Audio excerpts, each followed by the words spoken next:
J'ai construit ce PC Gamer à 400 € pour battre le PC Gamer le plus populaire d'Amazon et ses performances sont juste aberrantes. Donc pour réaliser ce défi, j'ai commencé par choisir chacun des composants, ensuite j'ai monté le PC et enfin je l'ai testé sur plusieurs jeux comme Valorant, CS2 ou encore Cyberpunk pour voir ce qu'il avait dans le ventre.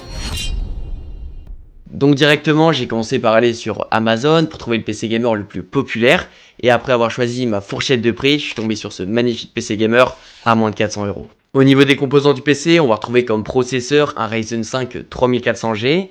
Au niveau de la carte graphique, on va avoir une partie graphique intégrée dans le processeur, et ce sera plus particulièrement la Radeon Graphics 11. Ensuite, on va avoir 16 Go de RAM, 512 Go de stockage, en boîtier lambda avec des LED. Et au niveau de la LIM, on n'a aucune information, tout comme la carte mère, on sait simplement qu'il y a le Wi-Fi. Maintenant qu'on connaît tous les composants du PC, je vais m'en inspirer pour choisir chacun de mes composants. Mais avant ça, pour éviter de dépasser mon budget, je vais choisir un prix pour chacun des composants pour savoir vers quoi m'orienter. Puisque le budget total de ma config tournera sûrement aux alentours des 400 €. Pour le processeur, je vais choisir 60 € de budget. Ensuite, pour la carte mère, aux alentours des 50 €. Pour les RAM, cette fois-ci, je vais plus opter pour du 60 €. Pour le stockage, j'aimerais bien trouver un stockage aux alentours des 40 €. Ensuite, pour ce qui est de la carte graphique, ce sera sûrement aux alentours des 100 €. Pour ce qui est du boîtier, j'aimerais bien trouver entre 30 et 40 €. Et enfin, pour ce qui est de la lime, je pense que 50 € ce serait pas mal. Directement après, je fonce sur Amazon pour rechercher mon processeur. Et puisque j'avais alloué un budget de 60 €, je mets ma fourchette de prix sur Amazon. Mais là, c'est la grosse déception. J'ai que des vieux Athlon ou des vieux Pentium en dessous de 60 €. Donc je décide de monter un peu plus jusqu'à 70 €. Là, c'est la même chose. Je tombe sur un vieux Ryzen 3 à 3200G, donc clairement pas assez puissant pour notre config. Ensuite, je décide de monter jusqu'à les 85 €. Et là, je tombe sur deux processeurs qui peuvent être intéressants. Le Ryzen 5 4500 et le Ryzen 5 5500. Donc, au vu des performances, je préfère encore partir sur le Ryzen 5 5500. Mais au dernier moment, je me demande si je vais pas plutôt partir sur un i3 à 12100F parce qu'il est quand même plus puissant que le Ryzen 5 5500. Je le recherche sur Amazon et là, c'est la grosse déception. Il est à 100 €. C'est vraiment inadmissible. Donc je décide d'aller sur Alternate et là je le trouve à 80 €. Finalement je suis parti sur le i3. Au début j'avais quand même un peu d'hésitation entre le Ryzen 5 5500 et le i3 12100F. Mais finalement après avoir regardé pas mal de benchmarks sur YouTube, je me suis aperçu que le i3 avait quand même 10 à 15% de perf en plus sur certains gros jeux. Le i3 12100F c'est selon moi l'un des meilleurs rapports qualité-prix. Et il est juste excellent quand on veut faire sa première config low budget. Et même si la plupart des gens pensent que le i3 c'est juste réservé pour de la bureautique, c'est totalement faux. Ce processeur il a 4 cœurs 8 threads et il monte jusqu'à 4,3 GHz. Et je peux vous assurer qu'en gaming il est juste excellent. Comme vous pouvez le voir, il est même plus performant que le Ryzen 5 5500 qui lui possède 6 cœurs et 12 threads. Pour la carte mère, j'avais comme objectif de partir sur une B, et malheureusement, avec les 20 € dépensés en plus pour le processeur, je pouvais pas me permettre de partir sur une B. Pour ça, j'étais sur Amazon, j'ai cherché carte mère compatible avec la 12e gène et je suis tombé sur une H610M. Malheureusement, au début, j'ai vu qu'elle était à 57 €, donc je me demandais comment j'allais faire. J'en ai trouvé une autre à 54 €, mais avec un peu de chance, je suis tombé sur de l'occasion et j'ai pu me l'acheter pour 45 €. Ça va nous permettre d'économiser 15 € et c'est vraiment pas négligeable. C'est vrai que l'occasion sur Le Bon Coin, c'est l'un des meilleurs moyens selon moi pour faire des économies tout en ayant un composant de qualité. À chaque fois que je l'ai utilisé, j'ai eu un bon retour et même si vous n'avez pas eu une bonne expérience avec, vous pouvez totalement renvoyer le colis gratuitement. La H610M, c'est une carte mère micro ATX entrée de gamme qui est faite pour de la bureautique et du gaming léger. Mais malgré ça, on va quand même retrouver 6 étages d'aimantation, 2 slots de RAM, ce qui est suffisant, et un port SSD NVMe pour notre stockage. Pour la RAM, comme vous le savez, avec la pénurie, ça sert à rien de rechercher sur Amazon. On trouvera rien en dessous de 150-160 €. Donc directement, je me suis pas pris la tête, j'ai été sur Le Bon Coin. J'ai écrit 2 x 8 Go de RAM en DDR4. Et là, j'ai eu pas mal d'offres à 50-60 €. Et après quelques jours de négociation, j'ai réussi à trouver un kit à 40 € en 2 x 8 Go de RAM. Ce kit de RAM, il nous vient directement de chez Corsair, c'est de la 2 x 8 Go en 2666 MHz CL15. Alors oui, c'est pas les meilleurs timings, mais avec la pénurie, on peut pas trop être exigeant.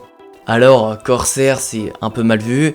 Beaucoup de gens disent que c'est des rames pas stables. Personnellement, j'ai jamais eu de soucis alors que j'ai dû avoir une dizaine de kits. Donc, j'y crois pas trop. En plus, les rames ont quand même de bons dissipateurs. Elles sont assez sobres et le prix est toujours alléchant. Donc, moi, je vous les recommande les yeux fermés. Ensuite, j'ai poursuivi avec leur installation et c'est plutôt simple. Il suffit de découper la petite languette en haut de votre carte mère. Ensuite, vous alignez la barrette, vous vérifiez que le détrompeur est bien au bon endroit, vous appuyez, vous entendez le petit clic, et c'est ok, il n'y a plus rien à faire. Pour le stockage, au vu du prix de la mémoire, je savais très bien que j'allais pas partir sur un 1 Tera voire un 2 Tera et que j'allais rester sagement sur mon petit 500 Go. Donc j'ai quand même voulu tenter d'aller sur Amazon, mais ça ne servait à rien, 70, 80, 90 euros, que des prix hors de prix finalement. Donc j'ai été sur le bon coin, j'ai tapé SSD NVMe 500 Go et comme d'habitude, après quelques jours de négo, j'ai réussi à en décoter un à 45 euros. Le modèle de ce SSD, c'est le SN580 de chez Western Digital en blue. C'est un SSD en PCIe 4.0 qui a des vitesses très classiques, 4000 mégaoctets par seconde en lecture et 3600 en écriture. Ce SSD conviendra pour toutes les utilisations, que ce soit pour du gaming, du traitement de texte ou même du professionnel. La seule limite, ce sera le stockage. Et pour ça, j'ai une alternative, c'est les HDD. Alors les HDD, c'est des disques durs que vous pouvez retrouver sur Amazon ou même sur Le Bon Coin. À environ 40 euros, vous avez 2 Tera et c'est vraiment pratique. La seule limite avec le HDD, c'est qu'il ne faut pas installer Windows dessus. Autant vous pouvez installer tous vos jeux et vos photos. Mais si vous installez Windows, il va crash tout le temps parce que le HD, si vous voulez, c'est un peu un SSD moins puissant avec des débits qui va beaucoup moins vite. Donc automatiquement, si vous mettez Windows, il va planter. Pour l'installer, c'est très simple. Une fois que tu l'as pris en main, tu vas l'aligner juste devant son slot. Puis tu vas pouvoir le pousser dans son slot. Et là, tu vas avoir deux solutions qui s'offrent à toi en fonction de ta carte mère. Donc soit tu le visses simplement avec une petite vis, soit tu le coinces avec une petite goupille. Pour le Ventirad, après avoir acheté mon processeur 20 euros plus cher que ce que j'avais prévu, je pensais que j'allais garder celui de base, mais finalement, puisqu'avec le stockage, la carte mère et ma RAM, j'ai réussi à économiser 15 euros, je me suis dit que j'allais partir sur un dédié, et là je suis resté fidèle à Thermalright, et je suis resté sur le Assassin King 120 SE. Ce Ventirad, j'ai même plus besoin de vous le présenter, il a un radiateur de 5 haloducs avec un ventilateur ARGB de 120 mm, et il est capable de dissiper jusqu'à 150 watts de chaleur, donc autant dire que notre i3 de 65 watts, il refroidit largement. Et en plus, il est juste excellent quand tu mets assez de pâte thermique, ce que j'ai pas fait la dernière fois. On va pouvoir l'installer, mais avant ça, on va appliquer de la pâte thermique sur notre processeur, et cette fois-ci, je vous assure, je vais mettre le bon dosage. Directement, tu vas prendre ta seringue en main, ensuite tu vas appliquer à peu près ce dosage de pâte thermique, que ce soit en faisant une croix ou avec un point, pour recouvrir toutes les petites micro-rayures, et ensuite ce sera bon. Pour l'installation de ton Ventirad, c'est très classique. Comme d'habitude, tu vas commencer par installer ta backplate derrière ta carte mère. Ensuite, tu vas prendre ces petits bouts de plastique que tu vas mettre à chaque coin de ta backplate. Ensuite, tu vas installer ces deux bouts de métal. Et enfin, tu n'auras plus qu'à mettre le radiateur et son ventilateur. Pour le boîtier, j'ai voulu faire différemment. C'est vrai que d'habitude, je prends toujours les mêmes boîtiers, que ce soit le Ximatec ou le MSI avec les mêmes 4 ventilateurs et la vitre en verre trempé. Mais là, je voulais quelque chose de plus minimaliste. Donc après avoir recherché pendant 5-10 minutes sur Amazon, je suis tombé sur un boîtier qui me plaisait plutôt pas mal. Ce boîtier, c'est l'AP201 de chez Asus Prime. C'est un boîtier micro ATX très compact qui fait 40 cm par 17 par 23. Et il a un très gros avantage, malgré qu'il ait qu'un ventilateur, c'est qu'il a des façades tout en maille. Donc il a un airflow vraiment excellent. Mais en plus de ça, il est très complet. On a la possibilité d'installer un disque dur à l'arrière du boîtier. On a un panneau frontal très complet avec un USB-C, 2 ports jack et 2 ports USB. Et en plus de ça, on a la possibilité d'installer un water cooling de 360 mm. Et une fois déballé, on peut le désosser complètement pour ensuite installer notre carte mère à l'intérieur. Pour ça, vous prenez votre carte mère en main, vous la glissez dans le boîtier, vous installez bien évidemment la plaque IO Shield et ensuite vous n'avez plus qu'à la visser. Pour l'alimentation, j'ai continué dans ma lancée et j'ai changé mes habitudes. C'est vrai qu'en temps normal, je pars très souvent chez MSI ou chez Gigabyte parce que les prix sont très alléchants. Mais cette fois-ci, je me suis tenté à Corsair. L'année dernière, déjà, il y avait une personne qui m'avait contacté au sujet de Corsair pour m'expliquer qu'elle faisait beaucoup moins de bruit.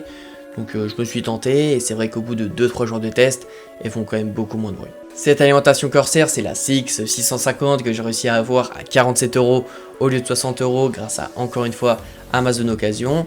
C'est une alimentation en entrée de gamme en 650 watts et puisqu'elle a pas mal de normes comme la 80 plus bronze, elle aura un très bon rendement. Et en plus de ça, puisque notre config consomme théoriquement 300 watts selon PC Part Picker, on sera très à l'aise. Pour installer l'alimentation avec ce boîtier, c'est un peu différent. Il faut tout d'abord dévisser le cadre à l'intérieur du boîtier. Ensuite, on installe son alimentation à l'intérieur. Et ensuite, on a juste à recaler le cadre au boîtier. Pour la carte graphique, au début, je m'étais fixé un budget de 90 € et je pensais que j'allais négocier une petite 2060 à ce prix-là. Malheureusement, au fil du temps, je me rendais bien compte à chaque fois que j'achetais un composant que je margeais un peu plus et qu'à un moment ça allait coincer. Donc je m'étais finalement fixé un budget de 80 €, ce qui était déjà pas mal. Donc j'avais choisi de partir sur une 1070 ou une 1660 Super. Mais finalement, après plusieurs heures de recherche sur Le Bon Coin, j'ai finalement trouvé la pépite, une 1080 à 80 €. Le modèle de cette 1080, c'est une MSI Armor Dual Fan, donc autant dire que c'est pas du bas de gamme. C'est une carte graphique sortie en 2016 et même si elle n'a pas toutes les dernières techno comme une 5060, elle est plutôt performante. Comme tu peux le voir sur ce benchmark, elle est aussi perf qu'une 3060, sortie pourtant en 2021. Et même au niveau de sa VRAM, elle a quand même 8 Go, donc même si c'est pas les 12-16 Go qu'on connaît sur les dernières cartes graphiques, c'est quand même pas mal pour une carte graphique qui date d'il y a maintenant 10 ans. Et en plus de ça, ça suffira largement pour la 2K qu'on va faire et on montera au maximum en élevé. Avant d'installer ta carte graphique, tu vas d'abord t'occuper du câblage du PC. Pour ça, tu peux commencer par celui de l'alimentation. Directement, tu peux prendre le plus gros câble et le brancher à ta carte mère comme ceci. Ensuite, tu peux faire la même chose avec le câble de l'alimentation. Et enfin, tu peux terminer par le câble de la carte graphique que tu vas venir placer juste devant en attendant qu'on l'installe. Ensuite, on va s'occuper du front panel. Pour ça, tu peux commencer par installer d'abord l'HD audio qui va se placer en bas à gauche de ta carte mère. Et enfin, tu vas terminer par brancher les câbles du front panel, littéralement les pires câbles au monde. Déjà, tu en as 50 000. Ensuite, ils sont tout petits. Et enfin, tu sais jamais dans quel ordre les mettre. Donc moi, je te donne ce schéma et je te souhaite bonne chance. Maintenant, on peut revenir à l'installation de notre carte graphique. Pour ça, tu peux commencer par dévisser les plaques qui gênent ta carte graphique à l'arrière du boîtier. Ensuite, tu peux dégoupiller ton socket. Et enfin, tu prends ta carte graphique en main, tu la poses dans son slot et tu attends le petit clic. Une fois que c'est fait, ça veut dire qu'elle est installée dans le slot. Donc, tu n'auras plus qu'à la visser et à la brancher. Maintenant, tu peux passer au cable management. Personnellement, je préfère toujours le faire. Mais si tu n'as pas envie, c'est pas bien grave. Ton PC fonctionnera quand même dans tous les cas. En tout cas, moi je passe à l'installation de Windows. Très rapidement, pour installer Windows, il te faut une clé USB. Pour ça, tu commences à la brancher directement dans ton PC. Tu allumes ton PC et là tu vas suivre toute l'installation Microsoft.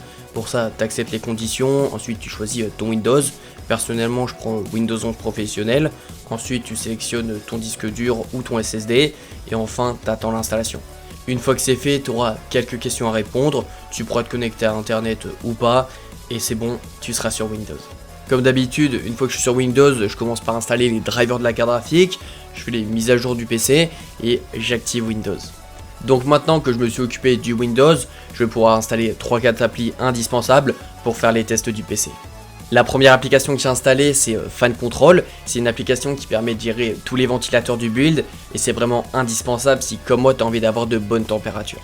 Ensuite, j'installe toujours HW Info pour vérifier toutes les températures de tous les composants afin de voir s'il y a des anormalités. Et enfin, je termine par installer Riva Tuner et MSI Afterburner pour voir toutes ces données directement en jeu. Directement après, j'ai commencé les tests du PC. Pour ça, j'ai commencé par installer UserDiag. Pour ceux qui se demandent, UserDiag, c'est un benchmark qui permet de calculer la température du PC, mais aussi son état. Et donc après 5-10 minutes de test, j'ai obtenu des températures plutôt correctes, à peu près 60 degrés pour notre processeur et environ 80 degrés pour notre carte graphique. Donc globalement, on a des plutôt bonnes températures. Déjà pour ce qui est du processeur, il n'y a aucun souci, 60 degrés c'est excellent. Comme on peut le voir, le ventirad refroidit très bien. Et pour ce qui est de la carte graphique, c'est un peu plus élevé, mais ça reste raisonnable quand on sait qu'il faisait quand même 26 degrés dans la pièce.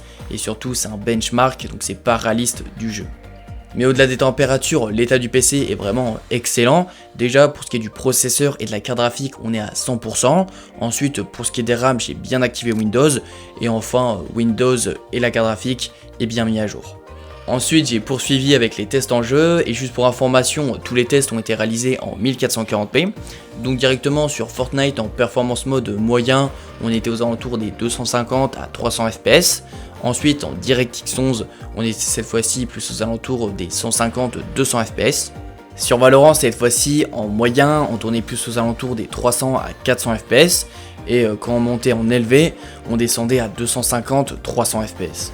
Ensuite j'ai poursuivi avec CS2 et en moyen j'étais aux alentours des 150 à 200 fps et quand je suis monté en élevé je suis descendu aux alentours des 100-120 fps. Et enfin j'ai terminé avec des jeux histoire pour voir un peu ce que la carte graphique avait dans le ventre et directement sur Cyberpunk en moyen sans le DLSS j'étais aux alentours des 80 fps et avec le DLSS toujours en moyen élevé je suis descendu aux alentours des 55-60 fps. J'ai terminé les tests sur Tomb Raider et cette fois-ci en moyen j'étais aux alentours des 160 fps et quand je suis monté en élevé je suis descendu aux alentours des 100-110 fps. Donc maintenant qu'on a fait les tests de notre PC, je vais pouvoir comparer ses performances au PC gamer le plus populaire d'Amazon. Et puisque j'ai pas le PC sous la main, je vais regarder des benchmarks sur YouTube pour voir les performances du PC. Donc déjà sur Fortnite en performance mode en 1080p, le PC affichait environ 30 à 60 fps avec des fois de gros crash. Ensuite en DirectX 11, on était cette fois-ci plus aux alentours des 20 à 40 fps tout au plus, mais c'était vraiment très peu stable. Sur CS2 en 900p, le PC tournait aux alentours des 70 fps tout au plus, avec des gros crashs qui descendaient parfois jusqu'à 30 fps. Ensuite sur Valorant ça devient un peu plus jouable, on est cette fois-ci plus aux alentours des 120 à 150 fps en 1080p, même si on a toujours ces crashs qui descendent jusqu'à des fois 60 fps. Et enfin j'ai terminé par regarder Cyberpunk, et là c'est vraiment abominable, en 720p le PC tournait à peine à 30 fps, et des fois il descendait jusqu'à 13 fps. Donc finalement il n'y a même pas de débat, notre PC atomise celui d'Amazon, mais ça j'aurais pu vous faire comprendre en même pas 10 secondes, juste en vous montrant cette image. Comme vous pouvez le voir, notre GTX 1080 est littéralement 5 fois plus puissante que la petite Vega 11. Alors l'objectif de cette vidéo c'est pas du tout de pointer du doigt tous les PC gamers d'Amazon, mais c'est bien de vous prouver qu'à 400 €, on peut faire des PC gamers quand même beaucoup plus performants, mais surtout qui vous permettent d'avoir une bonne expérience de jeu. Finalement, je considère le défi validé. En tout cas, merci d'avoir regardé la vidéo. N'hésite pas à t'abonner, à liker ou à commenter. Et même à rejoindre mon serveur Discord si tu veux avoir des conseils. Et sinon, moi je te laisse avec cette vidéo sur la PS5 Pro. Allez, c'était Nathan.